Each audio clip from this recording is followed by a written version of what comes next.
દૈનિક બાઇબલના વાંચનો. તારીખ 23 માર્ચ 2026, તપૃતુના 5મા અઠવાડિયાનો સોમવાર. આજે માતા ધર્મસભા સંત તુરીબિયસનો તહેવાર ઉજવે છે. પહેલું વાંચન દાનિયેલના ગ્રંથમાંથી અને શુભ સંદેશનું વાંચન સંત યોહાન કૃત ગ્રંથમાંથી. પહેલું વાંચન દાનિયેલના ગ્રંથમાંથી, અધ્યાય 13, કડી 1-9, 15-17, 19-30 અને 33-62. સતી સુસાના. બાબેલમાં યોયાકીમ નામે એક માણસ રહેતો હતો. તે હિલકિયાની દીકરી સુસાનાને પરણ્યો હતો. સુસાના ખૂબ રૂપાળી અને ઈશ્વરથી ડરીને ચાલનારી હતી. તેના મા બાપ ધાર્મિક વૃત્તિના હતા અને તેમણે પોતાની દીકરીને મોશેની નિયમ સંહિતા અનુસાર ઉછેરી હતી. યોયાકીમ ખૂબ ધનવાન હતો અને તેના ઘરને અડીને સુંદર બગીચો હતો. યહૂદીઓમાં તેનું માન સૌથી વધારે હતું, એટલે તેઓ તેને ત્યાં ઘણીવાર આવતા. તે વર્ષે લોકોના 2 વડીલોને ન્યાયાધીશ તરીકે નીમવામાં આવ્યા હતા. તેમને વિશે પ્રભુએ કહ્યું હતું, બાબેલમાં દુષ્ટતા વડીલ ન્યાયાધીશોમાંથી પ્રગટી છે, જેઓ લોકોને માર્ગદર્શન આપનારાઓમાં ખપે છે. એ લોકો વારંવાર યોયાકીમને ઘેરે આવતા અને જેમને જેમને કંઈ મુકદ્દમો હતો તેઓ બધા તેમને મળવા ત્યાં આવતા. જ્યારે લોકો બપોરે ચાલ્યા જતા ત્યારે સુસાના પોતાના ધણીના બગીચામાં ફરવા નીકળતી. પેલા 2 વડીલો તેને રોજ બગીચામાં જતી અને ફરતી જોતા અને તેને વિશે કામ વાસના સેવવા લાગ્યા. તેમણે વિવેક બુદ્ધિનો ત્યાગ કરી ઈશ્વરને ભજવાનું છોડી દીધું અને નીતિને નેવે મૂકી. તેઓ એ તક શોધતા હતા. એવામાં એક દિવસ સુસાના હંમેશની પેઠે ફક્ત 2 દાસીઓ સાથે બગીચામાં ગઈ અને તાપ ખૂબ પડતો હતો, એટલે તેને નહાવાનું મન થયું. સંતાઈને તેના ઉપર નજર રાખી રહેલા પેલા 2 વડીલો સિવાય બગીચામાં બીજું કોઈ નહોતું. સુસાનાએ પોતાની દાસીઓને કહ્યું, મારે માટે તેલ અને ઊંટણું લઈ આવો અને બગીચાનો દરવાજો બંધ કરી દો, જેથી હું નહી શકું. દાસીઓ ગઈ કે તરત જ પેલા 2 વડીલો એકદમ ઉઠીને તેની પાસે દોડી ગયા અને બોલ્યા, જો, બગીચાનો દરવાજો બંધ છે, કોઈ આપણને જોઈ શકે એમ નથી. અમે તારો સંગ ઈચ્છીએ છીએ. તું રાજી થઈ જા અને અમારો સંગ કર. જો તું ના પાડશે તો અમે તારી વિરુદ્ધ સાક્ષી પૂરીશું કે તારી સાથે એક જુવાનીઓ હતો અને તેથી તે તારી દાસીઓને મોકલી દીધી હતી. સુસાના ઊંડો નિસાસો નાખીને બોલી, હું બધી જ બાજુથી સપડાઈ ગઈ છું, કારણ જો હું આ કરું છું તો મારું મોત નિશ્ચિત છે. જો હું નથી કરતી તો તમારા હાથમાંથી છટકી શકવાની નથી, પણ હું એ ન કરવાનું પસંદ કરું છું અને પ્રભુની નજરમાં પાપી ઠરવા કરતાં હું તમારા હાથમાં પડવાનું પસંદ કરું છું. એમ કહીને સુસાનાએ મોટેથી બૂમ પાડી, એટલે પેલા 2 વડીલો પણ તેની સામે બૂમ પાડવા લાગ્યા. તેઓમાંના એક જણે દોડતા જઈને બગીચાનો દરવાજો ખોલી નાખ્યો.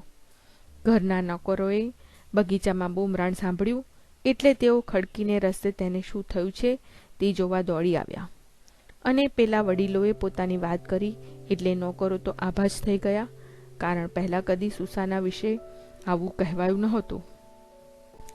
બીજે દિવસે જ્યારે તેના ધણી યોયાકીમને ઘેર લોકો ભેગા થયા, ત્યારે પેલા 2 વડીલો સુસાનાને મારી નાખવાનું અધમ કાવતરું કરીને આવ્યા.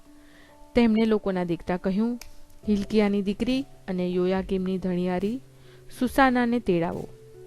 એટલે તેમણે તેને તેડાવી મંગાવી અને તે પોતાના મા બાપ, છોકરા અને બધા સગા વહાલાઓને લઈને આવી. તેને જોઈને તેના કુટુંબીજનો અને મિત્રો તેમજ તેને જોનારા સૌ કોઈની આંખમાં આંસુ આવી ગયા. એ પછી પેલા 2 વડીલોએ લોકોની વચ્ચે ઊભા રહીને સુસાનાના માથા ઉપર હાથ મૂક્યા અને તેણે આંસુ ભરી આંખે આકાશ તરફ નજર કરી, કારણ તેના હૃદયને પ્રભુ ઉપર વિશ્વાસ હતો. પેલા વડીલો બોલ્યા, અમે એકલા બગીચામાં ફરતા હતા, ત્યાં આ બાઈ 2 દાસીઓ સાથે અંદર આવી. તેણે બગીચાનો દરવાજો બંધ કરાવી દીધો અને દાસીઓને મોકલી દીધી. ત્યાર પછી એક જુવાન માણસ જે સંતાઈ રહેલો હતો તે એની પાસે આવ્યો અને એની સાથે સૂઈ ગયો. અમે બગીચાના એક ખૂણામાં હતા અને આ દુરાચાર જોઈને એમની પાસે દોડી આવ્યા અને એમને એકબીજાની બાતમાં જોયા, પણ અમે પેલા માણસને પકડી ન શક્યા, કારણ તે અમારા કરતાં ખૂબ જબરો હતો અને દરવાજો ઉઘાડીને ભાગી ગયો. આથી અમે આ બાઈને પકડી અને એને પૂછ્યું કે એ માણસ કોણ હતો, પણ એણે અમને કહ્યું નહીં. આ અમે કસમ ઉપર સાક્ષી પૂરીએ છીએ. એ લોકો વડીલો હતા અને ન્યાયાધીશો હતા, એટલે સભાએ તેમની વાત સાચી માની અને સુસાનાને મોતની સજા કરી. સુસાના મોટે સાદે બૂમ પાડી ઉઠી અને બોલી, ઓ શાશ્વત પરમેશ્વર, તું બધી ગુપ્ત વાતો જાણે છે અને બનાવ બને તે પહેલા તને તેની ખબર પડી જાય છે. તું જાણે છે કે આ માણસોએ મારી વિરુદ્ધ ખોટી સાક્ષી પૂરી છે અને એમણે મારી વિરુદ્ધ જે અધમ આક્ષેપો કર્યા છે તેમાંનું કશું મેં કર્યું ન હોવા છતાં હવે મારે મરવું પડશે.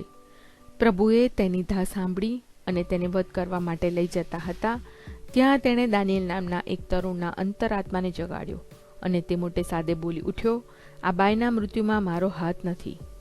બધા લોકો તેના તરફ ફર્યા અને તેને પૂછવા લાગ્યા, તું આથી શું કહેવા માંગે છે? તેમની વચ્ચે ઊભા રહીને તેણે કહ્યું કે, ઓ ઇઝરાયેલીઓ, તમે તે કેવા મૂર્ખ છો કે એક ઇઝરાયેલી બાઈને પૂરી તપાસ કર્યા વગર અને સાચી હકીકત જાણ્યા વગર મોતની સજા કરો છો? ન્યાય કરવાની જગ્યાએ પાછા ચાલો, કારણ આ માણસોએ આ બાઈ વિરુદ્ધ ખોટી સાક્ષી પૂરી છે.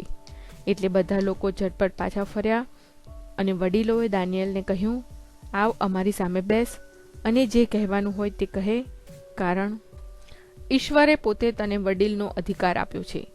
ત્યારે દાનિયેલે લોકોને કહ્યું, આ બંનેને જુદા પાડી એકબીજાથી દૂર રાખો, મારે એમની ઉલટ તપાસ કરવી છે. તેમને જુદા પાડવામાં આવ્યા એટલે દાનિયેલે તેમાંના એક જણને બોલાવ્યો અને કહ્યું, તું તો કાળા ધોળા કરીને ઘરડો થયો છે. તારા પાપનો ઘડો આજે ભરાયો છે. તે અન્યાયી ચુકાદા આપ્યા છે, નિર્દોષને સજા કરી છે અને ગુનેગારને છોડી મૂક્યા છે. જોકે પ્રભુએ તો કહ્યું છે કે કોઈ નિર્દોષ અને ન્યાયને રસ્તે ચાલનારને મોતની સજા કરીશ નહીં. હવે તે જો આ સ્ત્રીને ખરેખર જોઈ હોય તો કહે કે તે એમને કયા ઝાડ નીચે સાથે સૂતેલા જોયા હતા? તેણે જવાબ આપ્યો, પીલુના ઝાડ નીચે. એટલે દાનિયેલે કહ્યું, સારું, આ જુઠ્ઠાણા બદલ તારે તારું માથું આપવું પડશે.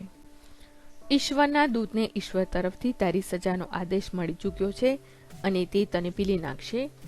તેણે તેને એક બાજુએ ઊભો રાખ્યો અને બીજાને લાવવાનો હુકમ કર્યો અને તેને કહ્યું, તું યહૂદાની નહીં પણ કનાનની ભૂંજર છે.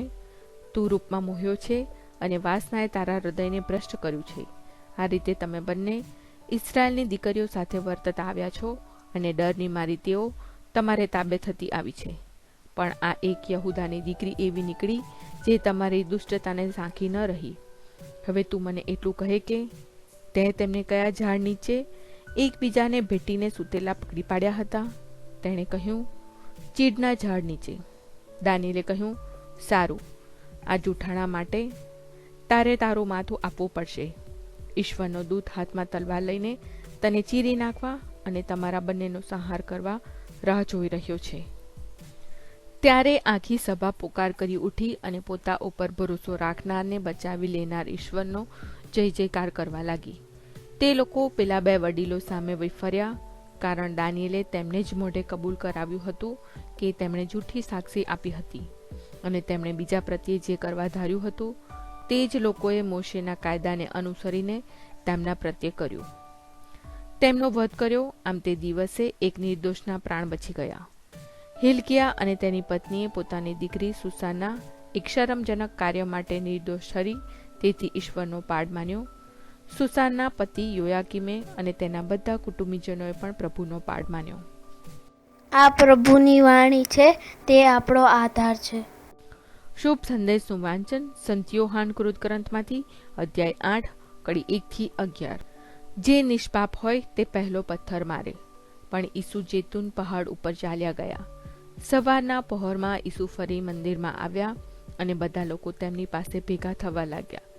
એટલે તેમણે બેસીને તેમને ઉપદેશ આપવા માંડ્યો. એવામાં શાસ્ત્રીઓ અને ફરોશીઓ વ્યભિચાર કરતા પકડાયેલી એક બાઈને તેમની પાસે લઈ આવ્યા અને તેને વચમાં ઊભી રાખીને તેઓએ ઈસુને કહ્યું, ગુરુજી, આ બાઈ વ્યભિચાર કરતા રંગે હાથ પકડાઈ છે. હવે શાસ્ત્રમાં મોશેએ આપણને એવી બાઈને પથ્થર મારીને મારી નાખવાનું ફરમાવેલું છે, તો આપ શું કહો છો? આમ કહેવામાં તેમનો હેતુ એમની પરીક્ષા કરી જોઈ એમના ઉપર આરોપ મૂકવાને કંઈ બહાનું મેળવવાનો હતો. પણ ઈસુ તો નીચા વળીને આંગળી વતી ભોંય ઉપર લખવા લાગ્યા. છતાં પેલા લોકોએ પ્રશ્ન પૂછવાનું ચાલુ રાખ્યું. એટલે ઈસુએ ટટ્ટાર થઈને તેમને કહ્યું, તમારામાં જે નિષ્પાપ હોય તે એને પહેલો પથરો મારે. અને ફરી તેઓ નીચા વળીને ભોંય ઉપર લખવા લાગ્યા. એ સાંભળીને મોટાથી માંડીને સૌ એક પછી એક ચાલ્યા ગયા અને ઈસુ એકલા જ રહ્યા. પેલી બાઈ તેમની સામે ઊભી હતી. ઈસુએ ફરી ટટ્ટાર થઈને તે બાઈને કહ્યું, બહેન, તે લોકો ક્યાં છે? કોઈએ તને સજા ન કરી? બાઈએ કહ્યું, કોઈએ નહીં પ્રભુ. ત્યારે ઈસુએ કહ્યું, હું પણ તને સજા નથી કરતો. જા, હવેથી પાપ કરીશ નહીં. આ પ્રભુની વાણી છે, તે આપણો આધાર છે. પ્રાર્થના. ઓ મારા પ્રભુ ઈસુ, હું મારા પાપો માટે પસ્તાવો કરું છું. મારા પાપો માફ કરો. મારા હૃદયમાં આવો. હું તમને મારા પ્રભુ અને તારણહાર બનાવીશ. આમેન. પ્રભુ તમને સુખી રાખો અને તમારી સંભાળ રાખો. પ્રભુની તમારા ઉપર કૃપા દ્રષ્ટિ અને મહેરબાની હો. પ્રભુની તમારા ઉપર પ્રસન્નતા હો અને તે તમને શાંતિ બક્ષો.